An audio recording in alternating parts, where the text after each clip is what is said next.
Salut à tous, on se retrouve aujourd'hui pour parler du Paris Saint-Germain ce samedi 7 septembre et on commence directement avec les joueurs du PSG en sélection. Et tout d'abord un match qui se joue au Parc des Princes hier, c'est entre l'équipe de France et l'équipe italienne.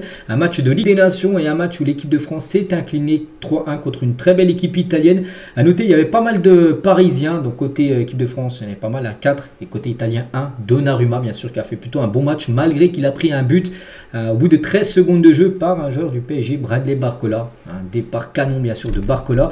Donc on va revenir sur tout ça. Donc déjà victoire bien sûr de l'Italie, ça c'est pas du tout un bon résultat bien sûr pour les Bleus, mais par rapport à Barcola parce que lui c'était le seul à la hauteur, vraiment l'équipe de France, les 11 joueurs qui ont été titulaires, il y en a un qui a été bon, c'est lui, les 10 autres les gars, voire quelques-uns vraiment qui ont été catastrophiques lors de cette rencontre. Mais Barcola, buteur au bout de 13 secondes de jeu, c'est fou.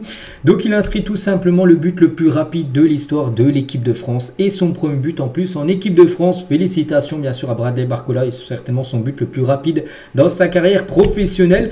Donc il bat le record à l'époque, était Franck Sauzet qui avait marqué en 1992. Au bout de 34 secondes, donc il a amélioré quand même le record de 21 secondes, c'est quand même énorme. Bon, peut-être un jour ça sera battu, je ne sais pas si quelqu'un fait un engagement, il tire directement, il lobe le gardien. Tu peux marquer au bout de 7-8 secondes comme ça. Mais voilà, 13 secondes, il a mis la barre très très haute. Bradley Barcola, il va rester longtemps son record par rapport au but le plus rapide de l'histoire d'un match de l'équipe de France. On peut voir les autres records du côté des Bleus. Donc 34 pour Franck Sauzet, Émile Venante, bon personne ne connaît puisque voilà, c'est un joueur à l'époque, en 1938, 35 secondes. Et lui ça, un joueur un peu plus récent, 36 secondes, mais voilà, Bradley Barcola. Là, on parlait de 1 seconde à chaque fois d'écart. Donc là, 21 secondes entre le deuxième et le premier maintenant. Donc félicitations à lui. Et c'est le premier but avec l'équipe nationale. Le but le plus rapide de l'histoire de l'équipe de France. Et le 10e but le plus rapide au niveau international. Le but inscrit hier par Bradley Barcola. Et Barcola, avec ce nouveau but, il vient déjà d'inscrire son 5e but pour cette nouvelle saison club plus sélection. Donc au PSG, 4 buts avec l'équipe de France. 1 but, déjà 5 buts. Et c'est simple, il a marqué autant de buts saison dernière, 5 buts.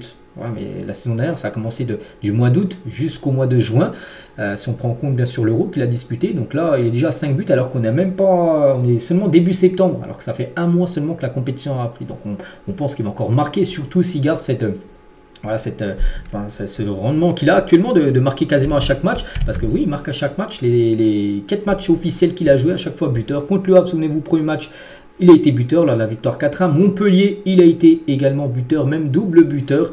Contre Lille, la victoire 3, il a été buteur. Et contre l'Italie, il a été buteur. Vraiment un grand Bradley Barcola. Un joueur qui a passé, l'impression, oui, il a passé un cap, il faut le dire. Et je pense à un joueur qui a encore une énorme marge de progression. Donc, voilà, incroyable, bien sûr, ce joueur. Et tous très contents de l'avoir bien sûr du côté de Paris. Et tiens, l'appréciation du journal L'équipe par rapport au match de Barcola, le bleu le plus tranchant au-delà de son but après 13 secondes de jeu, là c'est marqué 12 mais c'est 13. Le plus rapide de l'histoire de la sélection, le Parisien a percuté, accéléré, frappé, pressé, gratté des ballons. L'Italien ensuite réussit à limiter son influence par des prises à deux, mais il est resté le plus dangereux. Par exemple des autres joueurs comme Mbappé, les gars, tiens, ex-parisien, fantomatique, et Griezmann, fantomatique. Michael Olise, bon, un petit peu mieux que les deux autres, mais moins en vue que Bradley Barcola, qui a été vraiment le seul joueur qu'on a vraiment beaucoup vu du côté de l'équipe de France. Et Barcola tient sur son but, il a dit, j'ai vu qu'il y avait Kylian aussi à côté, il aurait pu faire la passe aussi à Kylian, il a bien fait d'avoir tiré, voilà, parce que ça a été le sens inverse, Mbappé n'a jamais fait la passe. Il a tiré et il a marqué. En plus, il connaît très bien évidemment Donnarumma, vu que les deux s'affrontent souvent à l'entraînement, lors peut-être des séances de frappe. Donc voilà, j'ai vu Donnarumma qui a anticipé la passe, voilà, qu'il aurait fait à Mbappé. Après, je savais qu'il fallait que je croise ma frappe et c'est rentré. C'est vrai qu'il est finisseur et c'est ça, vraiment il a progressé, c'est sur la finition. Avant, il se crée aussi énormément d'occasions, comme c'est le cas, mais il ne marquait pas. Vous souvenez-vous, Didier, comment il s'appelle, Riolo, les gars, ils disaient que c'était un genre de Youth League. Je pense pas que maintenant il a les mêmes propos Riolo sur bien sûr Bradley Barcola qui finit maintenant, on peut dire, ses actions et ça fait totalement bien sûr la différence. Donc sur TF1 il a dit je suis fier de marquer ce premier but en plus ici, voilà, au parc, voilà. Mais voilà, déçu bien sûr de la défaite. On aurait pu faire mieux. Et sur son rôle au PSG en équipe de France, je prends du plaisir à jouer, je me donne à fond à l'entraînement et en match. Et maintenant voilà, c'est un titulaire déjà indiscutable au PSG, ça c'est sûr.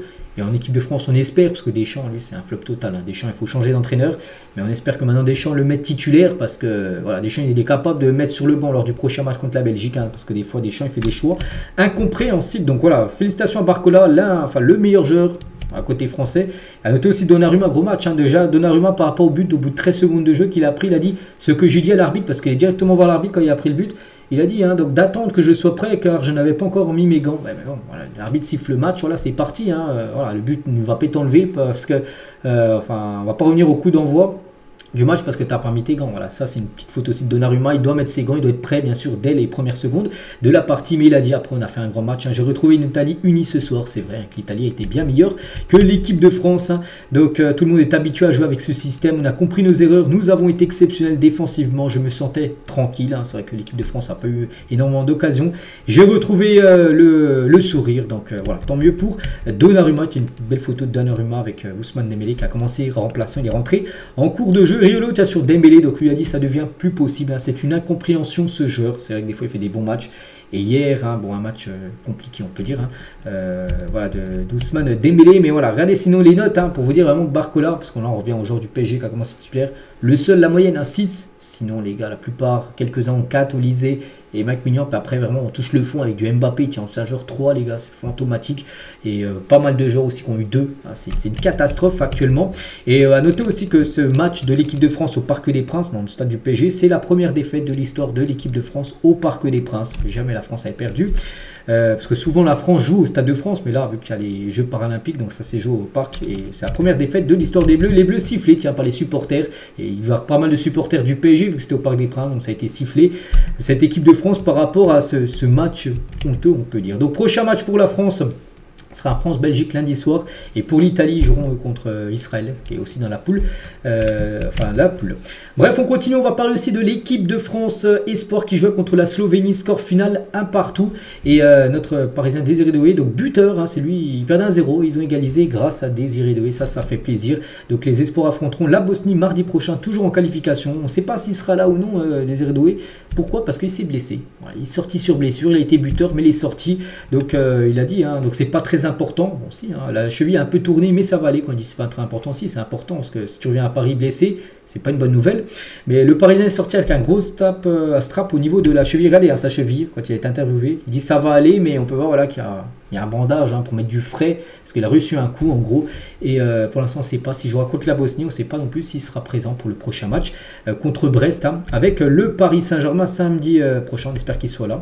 Donc voilà, et surtout cette équipe de France Espoir, hein, 3e, ils sont, n'oubliez pas, c'est les premiers qui se qualifient, 2e joueur les barrages, et pour l'instant la France, heureusement que Désiré Doué a marqué, parce que sinon ils évitent une défaite contre la Slovénie qui se renvoie au classement, s'ils auraient pris 3 points hier contre les Bleus. Concernant Hakimi, qui il a joué, Hakimi le Maroc, se sont largement imposés face au Gabon, titulaire, hein, donc Hakimi, donc il a joué tout le match entier, voilà, belle victoire 4-1, bon le Maroc déjà qualifié, mais ils sont quand même dans une poule on peut dire, donc déjà qualifié parce que c'est le pays organisateur, et bien sûr le Maroc de la prochaine Coupe d'Afrique des Nations, donc parfait, donc prochain match pour eux, ça sera le 9, hein, donc après-demain, ce sera contre le Lesotho Maroc à 20h, prochain match d'Hakimi, puis après retour à Paris. Concernant le Brésil de Marquinhos et Beraldo contre l'Équateur de William Pacho, défenseur du PSG. Hein. Donc voilà. Donc du coup, c'est le Brésil qui s'est imposé 1-0 lors de cette confrontation.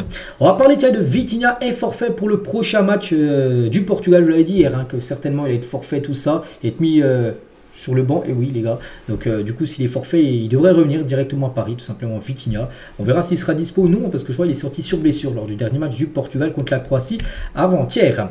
Regardez le programme, hein, j'aime bien vous le montrer, là je l'ai trouvé pour la nouvelle semaine, voilà c'est la source parisienne, je remercie parce que souvent quand je leur vois le programme, j'aime bien à chaque fois me montrer toujours en début de vidéo chaque jour de nouvelle semaine. Donc là lundi les gars sera jour de repos, après-demain.